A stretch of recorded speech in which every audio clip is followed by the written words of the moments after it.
ബിസ്മില്ലാഹിർ റഹ്മാനിർ റഹീം നഹ്മദുഹു വനുസല്ലി അലാ റസൂലിഹിൽ കരീം അമ്മാ ബഅദ്. കഴിഞ്ഞ ആയത്തുകളിൽ നിഷേധികളെ ശക്തമായ രീതിയിൽ അള്ളാഹു ആക്ഷേപിക്കുകയും അവർ നഷ്ടത്തിലാണെന്ന കാര്യം അറിയിച്ചിരുകയും ചെയ്തു. തുടർന്നുള്ള ആയത്തുകളിൽ നിഷേധികൾ അക്രമം നിർത്തുന്നതുവരെ മുസ്ലിമീങ്ങൾക്ക് അവരെ നേരിടാനുള്ള അനുവാദം അള്ളാഹു നൽകുകയാണ്.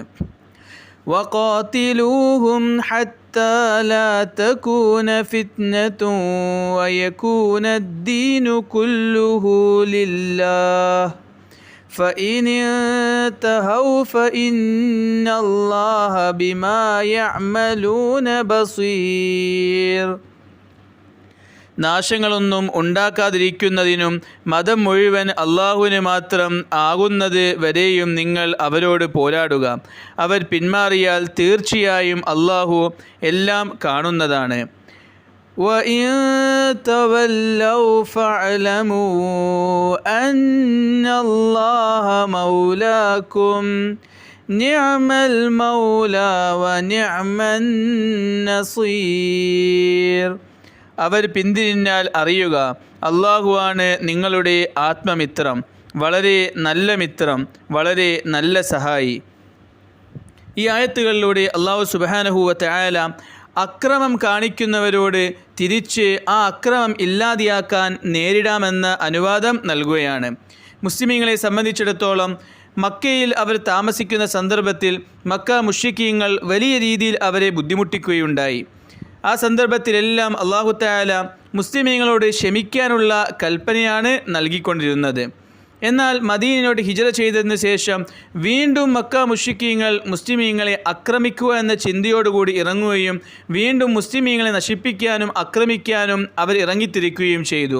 ഇങ്ങനെ നിരന്തരമായി മുസ്ലിമീങ്ങൾക്കെതിരെ അക്രമങ്ങൾ അഴിച്ചുവിടാൻ തുടങ്ങിയപ്പോൾ അല്ലാഹു സുബ്ഹാനഹു വ തആല തിരിച്ച് ഏറ്റുമുട്ടാനായി മുസ്ലിമീങ്ങൾക്കും അനുവാദം നൽകുകയുണ്ടായി. ഈ ഒരു ആയത്തിനെ വിശദമായി സൂറത്തുൽ ബഖറയുടെ 191 ആയത്ത് മുതൽ നാം വിശദീകരിച്ച് കഴിഞ്ഞിട്ടുണ്ട്. അല്ലാഹു സുബ്ഹാനഹു വ തആല ഒരിക്കലും പോരാട്ടത്തെ പ്രോത്സാഹിപ്പിക്കുന്നില്ല. നേരെ മറിച്ച് സമാധാന അന്തരീക്ഷമാണ് എപ്പോഴും അല്ലാഹു ആഗ്രഹിക്കുന്നത്. ഒരിക്കലും രക്തചീറ്റലുകൾ ഉണ്ടാക്കാനോ പോരാട്ടമുണ്ടാക്കാനോ നാടുകൾ നശിപ്പിക്കുന്നതോ അല്ലാഹു ഒരിക്കലും ഇഷ്ടപ്പെടുന്നില്ല. പോരാട്ടത്തിൽ പോലും നീതിയുടെയും സമാധാനത്തിൻ്റെയും നിയമങ്ങളാണ് അള്ളാഹു നിശ്ചയിച്ചു കൊടുത്തിട്ടുള്ളത്. ഒരു നാട്ടിലോട്ട് പോരാട്ടത്തിനായി പോകുമ്പോൾ പോലും അവിടെയുള്ള വൃക്ഷങ്ങൾ, അവിടെയുള്ള സാമ്പത്തിക സ്രോതസ്സുകൾ അതൊന്നും അനാവശ്യമായി നശിപ്പിക്കാൻ പാടില്ല. സ്ത്രീകളെയും വൃദ്ധന്മാരെയും കുട്ടികളെയും വധിക്കാൻ പാടില്ല. ഇങ്ങനെയുള്ള യുദ്ധത്തിൽ പോലും സമാധാനത്തിൻ്റെ നിയമങ്ങളാണ് അല്ലാഹു തആല നിശ്ചയിച്ചിട്ടുള്ളത്. അതുകൊണ്ട് തന്നെ അള്ളാഹു ഒരിക്കലും പോരാട്ടത്തെ പ്രോത്സാഹിപ്പിക്കുന്നില്ല. കുഴപ്പമുണ്ടാക്കുക, പരസ്പരം രക്തചീറ്റൽ നടത്തുക, ഇതെല്ലാം അല്ലാഹു തആല നിരുത്സാഹപ്പെടുത്തുകയാണ് ചെയ്യുന്നത്. എന്നാൽ അല്ലാഹു സുബ്ഹാനഹു വ തആല ചില സന്ദർഭങ്ങളിൽ പോരാടാനുള്ള അനുവാദം മുസ്ലിമീങ്ങൾക്ക് നൽകിയിട്ടുണ്ട്. അതിൽപ്പെട്ടൊരു സന്ദർഭമാണ് ഈ പറയുന്നത്. ഫിത്ന ഉണ്ടാക്കുകയാണെങ്കിൽ അഥവാ നിഷേധികൾ മുസ്ലിമീങ്ങളെ ആക്രമിക്കുന്ന, അവരുടെ മതത്തിൻ്റെ പേരിൽ വിശ്വാസത്തിൻ്റെ പേരിൽ മുസ്ലിമീങ്ങളെ ആക്രമിക്കുന്ന അവസ്ഥയുണ്ടായാൽ തിരിച്ചവരുമായി ഏറ്റുമുട്ടാനും ആ ഒരു അക്രമം നിർത്തുന്നതുവരെ അവരോടൊപ്പം പോരാടാനുമുള്ള അനുവാദം അള്ളാഹു നൽകുന്നുണ്ട്. അള്ളാഹു സുബ്ഹാനഹു വ തആല ഇവിടെ അവർ ആക്രമിക്കുമ്പോൾ തിരിച്ചവരുടെ അക്രമം നിർത്താനും അവരുടെ അക്രമം ഇല്ലാതെയാക്കാനും പോരാടാനുള്ള അനുവാദമാണ് നൽകുന്നത്. അല്ലാതെ ഒരിക്കലും അക്രമം ഉണ്ടാക്കാനല്ല അള്ളാഹു പറയുന്നത്. ഒന്നെങ്കിൽ അവർ മുസ്ലിമാകുന്നതുവരെ നിങ്ങൾ പോരാടുക, അല്ലെങ്കിൽ അവരവരുടെ അക്രമം നിർത്തുന്നതുവരെ നിങ്ങൾ പോരാടുക. ഒന്നെങ്കിൽ അവരവരുടെ അക്രമം നിർത്തണം. നിഷേധികൾ മുസ്ലിമീങ്ങളെ ആക്രമിക്കുന്നത് നിർത്തുകയാണെങ്കിൽ പിന്നീട് അവരുമായി പോരാടേണ്ട ആവശ്യമില്ല. സഖ്യത്തിൽ അവരുമായി കഴിയാവുന്നതാണ്. മദീനയിൽ നബി തങ്ങൾ സല്ലല്ലാഹു അലൈഹി വസല്ലമയോടൊപ്പം യഹൂദികളും നസാറാക്കളും ഉണ്ടായിരുന്നു. അവർ വിശ്വാസികളല്ലായിരുന്നു.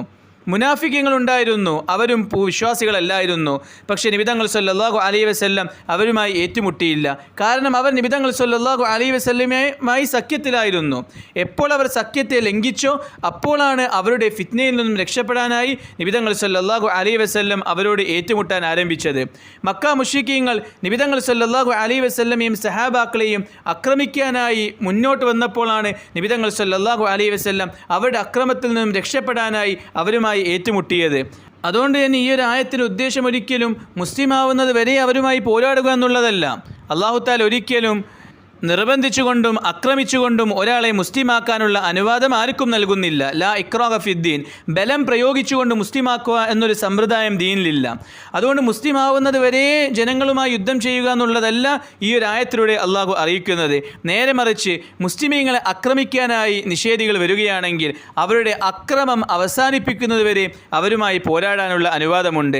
അതല്ല എങ്കിൽ അവർ ഇസ്ലാമിലോട്ട് കടന്നു വരുന്നത് വരെ അവരുമായി പോരാടാനുള്ള അനുവാദമുണ്ട്. ഒന്നെങ്കിൽ അവർ ഇസ്ലാമിലോട്ട് കടന്നു വരണം, അല്ലെങ്കിൽ അവർ അവരുടെ അക്രമത്തെ ഒഴിവാക്കി നല്ല രീതിയിൽ മുസ്ലിമീങ്ങളുമായി ജീവിക്കാൻ തയ്യാറാവണം.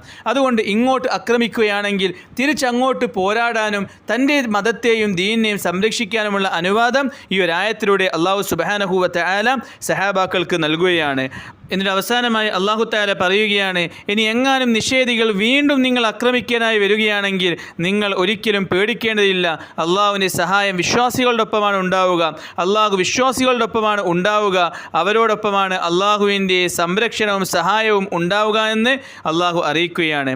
ചുരുക്കി പറയുകയാണെങ്കിൽ ഇങ്ങോട്ട് ഇസ്ലാമിൻ്റെ പേരിൽ മുസ്ലിമീങ്ങളെ ആക്രമിക്കാനായി വരുന്നവരെ തിരിച്ച് ഏറ്റുമുട്ടാനും അവരോട് പോരാടാനുമുള്ള അനുവാദം അള്ളാഹു നൽകുന്നു. എന്നാൽ അവരെങ്ങാനും ഈ ഒരു പ്രവർത്തനത്തിൽ നിന്നും പിന്മാറുകയും മുസ്ലിമീങ്ങളുമായി സഖ്യത്തിൽ കഴിയാൻ തയ്യാറാവുകയും ചെയ്താൽ പിന്നീട് അവരെ ആക്രമിക്കുക എന്നുള്ളത് അള്ളാഹു അനുവദിക്കുന്ന കാര്യവുമല്ല. ഈ ഒരു ആയത്തിൻ്റെ കൂടുതൽ വിശദീകരണം സൂറത്തുൽ ബഖറയുടെ 191 മുതൽ തുടങ്ങുന്ന ആയത്തുകളിൽ നാം വിശദീകരിച്ച് കഴിഞ്ഞിട്ടുണ്ട്. അത് കേൾക്കുകയാണെങ്കിൽ കൂടുതൽ വിശദീകരണം മനസ്സിലാക്കാം. അല്ലാഹു തആല പരിശുദ്ധ ഖുർആൻ മനസ്സിലാക്കാനും അതനുസരിച്ച് ജീവിക്കാനും തൗഫീഖ് നൽകുമാറാകട്ടെ. വാഖിറു ദഅവാന അനിൽ ഹംദുലില്ലാഹി റബ്ബിൽ ആലമീൻ.